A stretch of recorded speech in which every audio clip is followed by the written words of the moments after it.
Cvičenie na tvorenie otázok so slovíčkami when, where, what. Počúvaj a opakuj.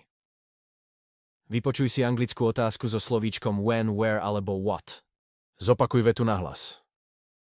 Vypočuj si vetu ešte raz v angličtine a pomalšie. Nauč sa preklad vety do slovenčiny. What is your name and where are you from? What is your name and where are you from? Ako sa voláš a odkiaľ si? What do you have in your school bag today? What do you have in your school bag today? Čo máš dnes v školskej taške? Where is your best friend now? Where is your best friend now? Kde je teraz tvoj najlepší priateľ? Where is your phone? Where is your phone? Kde je tvoj telefón? What is your favorite food?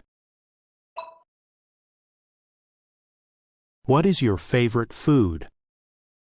Aké je tvoje obľúbené jedlo? When do you go to bed in the evening? When do you go to bed in the evening? Kedy chodíš večer spať? When is your birthday? When is your birthday? Kedy máš narodeniny? What music do you like to listen to in the evening? What music do you like to listen to in the evening? Akú hudbu rád počúvaš večer? Where do you live? Where do you live? Kde bývaš? When do you usually watch TV at home? When do you usually watch TV at home? Kedy zvyčajne pozeráš televíziu doma?